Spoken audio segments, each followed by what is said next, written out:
Welcome to our channel, dear viewers. Tonight, we gather around the flickering flames of the virtual campfire to delve into the darkest corners of our imaginations. Today, we have something truly spine-chilling for you. Something that will send shivers racing down your spines and make you question the shadows in your room. Get ready for 3 creepy campfire stories that will keep you up all night. The forest stood before them, a wall of shadows and whispers, an impenetrable barrier of darkness. The trees, ancient and gnarled, reached out with twisted branches like skeletal fingers, as if trying to ensnare anyone who dared to enter. A chill wind snaked through the undergrowth, carrying with it the scent of damp earth and something else. Something ancient and unwelcoming, a presence that seemed to watch their every move. This was no ordinary forest. This was a place where darkness lingered, where shadows seemed to have a life of their own. The group of friends, young and filled with the bravado of youth, had scoffed at the local legends, dismissing them as mere stories to scare children. Haunted, they had said? Nonsense. It was just an old forest, ripe for exploration and adventure. Now, as the sun began its descent, casting long, eerie shadows, doubt gnawed at the edges of their confidence, making them question their earlier bravado. They ventured deeper into the woods, the oppressive atmosphere closing in around them, making it hard to breathe. The laughter and jokes that had filled the air earlier now died in their throats, replaced by an uneasy silence that seemed to amplify every sound. "Emily, did you hear that? Mark, hear what?" The tension in their voices was palpable. "Emily, that whispering, it's like someone is talking just out of sight, hidden in the shadows." The others strained their ears, listening intently, trying to catch any sound that might explain the eerie feeling. At first there was nothing but the normal sounds of the forest, but then, faint and indistinct, they heard it. A sound that sent chills down their spines. A low murmuring sound, like voices carried on the wind, whispering secrets that were not meant for human ears. It seemed to come from everywhere and nowhere at once, whispering secrets they couldn't quite decipher, filling them with a sense of dread. As they pressed onward, the whispering grew louder, more insistent, as if urging them to turn back. The forest itself seemed to be watching them, its unseen eyes following their every move, making them feel like intruders. Then, there was a flicker of movement in the shadows ahead, a brief glimpse of something that shouldn't be there. A tall, gaunt figure, shrouded in what looked like tattered rags, materialized from the darkness, its presence sending a wave of fear through the group. It stood there for a moment, watching them with an unnerving intensity, and then vanished back into the trees, leaving them in stunned silence. Panic welled up inside them, a primal fear that urged them to flee. They turned and ran, their backpacks bouncing against their backs, driven by a desperate need to escape. Finally, they burst out of the tree line, gasping for breath, their clothes torn and their faces streaked with sweat and dirt, their hearts pounding with the terror of what they had just experienced. The abandoned campsite was nestled in a secluded clearing, shrouded in an almost palpable silence that seemed to press in from all sides. The remnants of a long cold fire pit sat in the center, ringed by weather-beaten logs, telling tales of forgotten nights. A tattered tent lay crumpled on the ground nearby, its fabric ripped and faded, as if it had weathered many storms. The air hung heavy with an eerie stillness, broken only by the occasional creak of a tree branch in the wind, adding to the unsettling atmosphere. The setting sun cast long, eerie shadows that stretched out from the surrounding trees, creating a hauntingly beautiful scene. A shiver ran down Sarah's spine as she surveyed their surroundings, feeling a sense of foreboding. "Sarah, are you sure about this, Mike? This place? It just feels off. Like something is watching us." "Mike, it's just an old campsite, Sarah.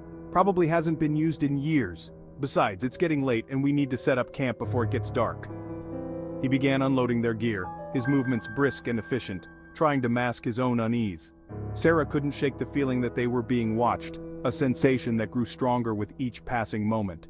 She kept glancing nervously over her shoulder, half expecting to see a shadowy figure lurking amongst the trees, but there was nothing. As dusk deepened into night, they finished setting up their tent and started a small fire in the fire pit, hoping it would bring some comfort. The flickering flames provided a welcome sense of warmth and light, casting dancing shadows around them. But the unsettling atmosphere remained, a palpable weight that hung in the air, making it hard to relax. Later, as they sat by the fire sharing stories and laughter, Sarah noticed something out of the corner of her eye, a movement that seemed out of place.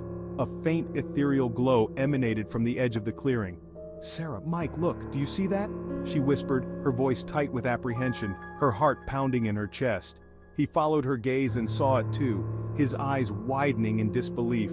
The glow was growing brighter now, slowly taking on a more defined shape, almost like a figure emerging from the mist. It appeared to be a woman, her form tall and slender, clad in a flowing white gown that seemed to shimmer in the darkness. Her features were obscured by the light, but there was an undeniable air of sadness and longing that emanated from her. Terror gripped Sarah's heart, making it hard to breathe. She had heard the stories, the local legends of a young woman who had been tragically killed in these very woods, her spirit said, to haunt the area. The ghostly figure began to move, gliding silently towards them across the clearing. "Mike, who are you? What do you want?" His voice was firm, but there was a tremor of fear that betrayed his outward composure, revealing his true feelings.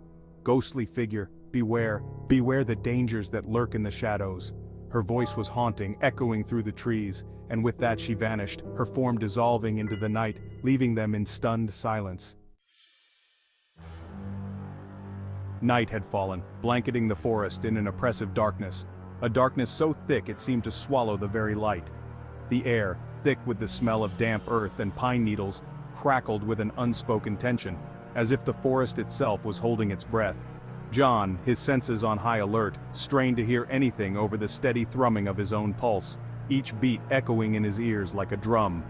Earlier that day they had stumbled upon strange tracks in the dirt, massive clawed footprints that seemed to belong to no known creature.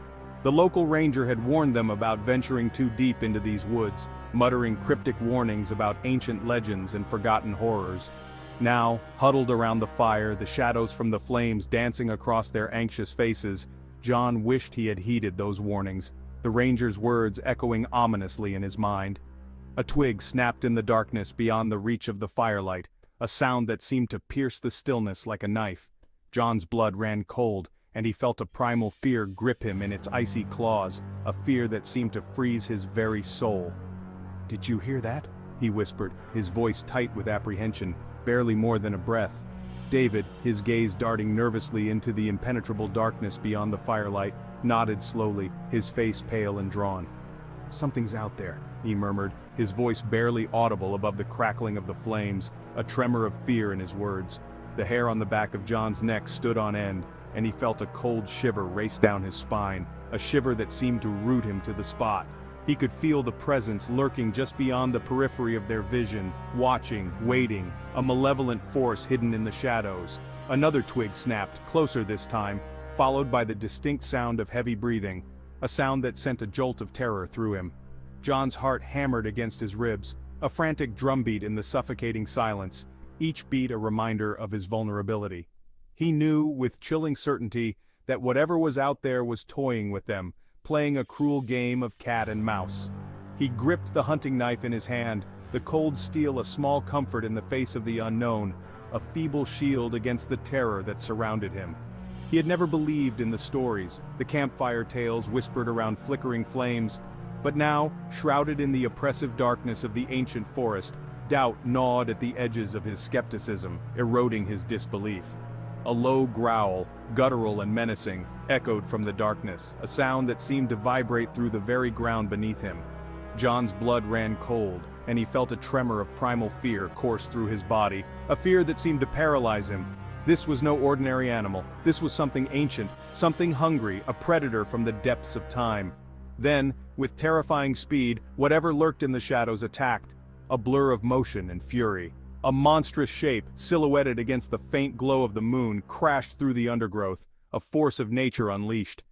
John caught a fleeting glimpse of fangs like daggers, claws like meat hooks, and a gaping maw filled with rows of razor-sharp teeth, a vision of pure nightmare. Panic seized him, and he scrambled backward, tripping over his own feet in his haste to get away, his mind a whirl of terror. The creature, its movements a blur of muscle and fury, lunged, its jaws snapping shut inches from John's face, a near miss that left him gasping. He could smell the creature's fetid breath, hot and rank, could feel the heat of its body as it brushed past him, a sensation that made his skin crawl. He scrambled to his feet, his heart pounding in his chest, adrenaline surging through his veins, a desperate need to escape driving him. He had to get out of there. Had to escape the clutches of the nightmare that had sprung to life from the darkness, a nightmare that seemed all too real. Turning, he ran blindly, crashing through the undergrowth, his lungs burning, his legs screaming for respite, each step a battle against the terror that pursued him. But the creature was faster, its heavy footsteps pounding the earth behind him, its enraged growls echoing through the trees, a relentless pursuer. He could hear the creature gaining on him, its hot breath scorching his neck, a reminder of the danger that loomed ever closer. He knew with a sinking certainty that he couldn't outrun it, not forever, a realization that filled him with despair.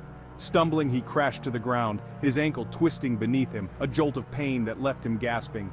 Pain shot up his leg, blinding and white-hot, a pain that seemed to consume him.